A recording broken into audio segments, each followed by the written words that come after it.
Hey, what's up, everybody? It's Charles, and I welcome you guys to another episode of the Dreamerspro Show, where we cover everything from sports, hot topics, classic debates, entertainment, when we give you guys a fresh perspective on things and how we see it. I'm sure a good amount of you know my thoughts on the entire Michael Jordan and LeBron James debate. We've done numerous videos on this, touching on this. I've given you guys my reasons. I've said in the past that I think this thing is just it's a media invention. And I think a lot of it is based on smoke and mirrors and not real arguments. Because if you sit back and you really scrutinize the data, you scrutinize both of these players' resumes, you'll quickly realize that this thing shouldn't even be a debate. But nevertheless, some people out there, still try to make it a debate. And I've heard almost every single type of LeBron James GOAT argument over Michael Jordan that you could possibly hear. But this one that I heard from the former NBA player and Jason Williams really knocked me off my chair. I thought I had heard it all until I had a chance to read some of the comments that he put out there. And listen, we stumbled upon this article from basketballnetwork.com, and I just couldn't believe some of the things that this guy was saying. So I want to quickly get into his comments about why he thinks LeBron James is better than Michael Jordan. Then we're going to come back and totally, first of all, react to what he said and then totally annihilate this argument once again, because to me, I think this entire thing is one big sham. So let me just get into what he said here. When MJ played, the refs would forgive illegal defense, which would be a shot and a ball from the side. What that means was, let's say MJ had the ball on the wing and his primary defender was guarding him. And then the guy on the weak side and the weak side corner, whoever was guarding that guy had to stay on the opposing block. So MJ had to beat the first guy, and the primary defender had no chance because nobody could guard nobody one-on-one, especially Michael Jordan. He then continues on. Nowadays, they changed the rule, and if LeBron has the ball on the wing, the primary defender is right there, and there's a secondary defender on the ball side elbow, and he has another secondary defender at the ball side block. He is not worried about the primary defender because he goes by him and makes the right pass. I think LeBron receives a lot of BS at the end of games because he doesn't take the shot because he makes the right play for a guy that is wide open. And of course, he's going to make the play where MJ, when he played, there was that illegal defense BS. So he would just get by his guy and score all the time because he only had one guy. He then continues on to say, I don't think a lot of people realize about the illegal defense back in the day. They just see Jordan scoring all those points, and rightfully so. He was a bad dude. Don't get me wrong. LeBron's got it different because now it's harder to score in the NBA than it was back then. I understand Jordan got beat down by the Pistons, and people say they would do that to LeBron. No, they wouldn't, because LeBron is bigger than these dudes. They might foul him hard, but they ain't knocking him down like they did Michael Jordan. I'm not gonna even argue against the lack of illegal defense. I'm not even gonna deal with that. Let's just say that Jordan was able to catch the ball before he got into the triple threat position, and then they sent over the defender. Let's say that initially Jordan was able to catch the ball. They wouldn't send a double team, and then he was able to go to work. Let's allow that. Let's grant him that. Is he saying, Jason Williams, is he saying that Michael Jordan would not be able to excel in today's NBA if he played against zones, box and ones, and secondary defenders and double team? Is that what he's suggesting? Is he suggesting that if Jordan had to play against double teams, that if he couldn't post up or catch the ball without having a secondary defender come in, is he saying that Michael Jordan would not be able to excel in today's NBA game?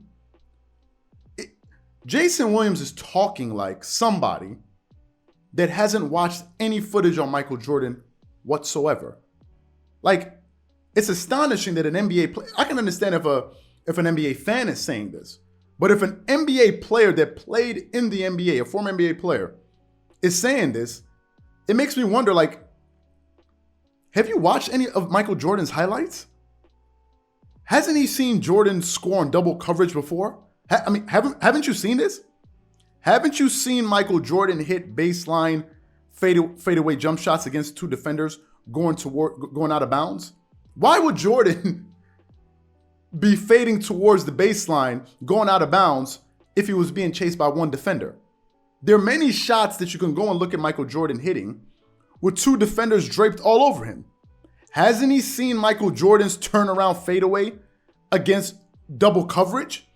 If you guys want to understand what I'm talking about, go on YouTube and search the video Identical Plays with Michael Jordan and Kobe Bryant, and you will see Michael Jordan scoring on double coverage. Whether or not they allowed him to get the ball on the catch or after the catch is irrelevant. Jason Williams is talking like as if in today's NBA, the floor is wide open, more wide open than it's ever been in the history of the sport. Does he not realize that in today's NBA, there aren't any traditional bigs? Doesn't he realize that during the year the 1997-1998 Chicago Bulls NBA championship run, do y'all realize that the Chicago Bulls that year were averaging 14.1 three-point attempts on the season? Do you know the average three-point attempts that NBA teams are attempting today is above 35 three-point attempts? Do you realize that the new philosophy in basketball today is that whenever the fast break starts, instead of running to the paint, everybody's running to the corner for the three? This guy is talking like as if Michael Jordan would somehow struggle in today's NBA. We did a video about this with Mark Jackson where we debunked the idea of Michael Jordan needing to average a lot of threes or take a lot of threes to be able to score 40 points per game in today's NBA. Jordan could score 40 points per game in today's NBA without attempting more than 2 or 3 three-pointers per game. We've already done videos where we systematically break this thing down. So to me, when he's talking about the illegal defense because they weren't able to send secondary defenders, so Jordan was able to catch the ball and then they will send the defenders. Whereas LeBron, if he goes to the post and he tries to post up before he even catches the ball, they can double team him. If that is what you're basing your argument off of, it sounds like as if somebody that hasn't watched any single basketball tape on Michael Jordan whatsoever. But that's the first thing. I want to get to the larger argument. Do y'all realize that they don't even hand check in today's NBA? So when he's talking about it would be more difficult for LeBron, for Michael Jordan, they don't even hand check. So how can it possibly be that it'll be more difficult today when you're not even allowed to hand check players by moving them around with your forearm and shading them to different spots on the floor? Again, this is what happens when you try to make this debate. You got to come out there and start saying silly things. And let me take it to another level. Are you simply saying that LeBron James is better than Michael Jordan because of the illegal defense? So we're not going to factor in any other aspect of basketball in their resumes. We're going to boil it down to that. What? He talks about, well, LeBron makes the right play at the end of the game. Michael Jordan has more game winners than LeBron. Kobe Bryant has more game winners than LeBron James. It tells me that in high leverage moments, these guys have delivered the most. So what are you talking about making the right play? We're talking about who delivered the most results. Those right plays, what is it amounted to? Jordan's lack of making the right play led to him winning 6 NBA championships and never tasted defeat in the NBA Finals. So clearly, his way works the best. But if you're going to simply boil out the GOAT argument, why didn't you bring in defense? Why didn't you bring in defense? Are we not going to talk about defense? Are we not going to factor in Jordan's elite perimeter defense?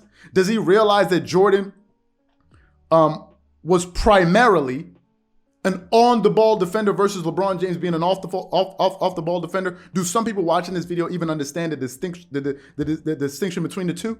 Jordan was a primary ball defender. LeBron is a help defender. That's why you see a lot of LeBron's blocks are coming from the weak side, coming from behind you. Jordan was an elite on-the-ball defender. That's why he won Defensive Player of the Year. You cannot win a Defensive Player of the Year award as an off-the-ball defender or help side defender. You cannot do it. Does he realize Jordan had 10 scoring titles without shooting threes? Do you realize how many threes LeBron is attempting in today's game? Do you realize that when Jordan played, they had less possessions and there are actually more possessions now? I'm just surprised to hear a former NBA player say, if this was a noob or casual that came out there and started making these arguments, then I'll say, okay, cut him some slack. But you're talking like as if you've never seen Michael Jordan play. You're going to base an argument off of illegal defense because Jordan could get into the triple threat position, then they'll send it on the catch, then they'll send in the defender. We're going to ball because you've never seen Jordan score on double teams before. Are you freaking kidding me? Why do you think he developed a fadeaway on a mid-range? Because the paint was always clogged. LeBron James a few weeks ago was playing the 5. You could never have a 6'9" dude when Jordan playing the 5. Jordan was playing against Dikembe Mutombo, Shaquille O'Neal, Patrick Ewing, Alonzo Mourning. These type of dudes that would lay you flat on your back, and you're talking about it's easier. It was easier when Jordan played. What is this guy? You see, this is the reason why I cannot take this guy, people like this seriously. And finally, he was talking about illegal defense and how it's been so difficult for LeBron. Didn't Kobe Bryant play in the same era as LeBron? So how come Kobe was able to win five championships playing in the same era? So I guess Kobe's better than LeBron too, huh? Because Kobe won more. You never say that. Y'all just picking arguments, picking lines of thinking just to win a debate. It is silly, in my personal opinion. All of that was a bunch of nonsense.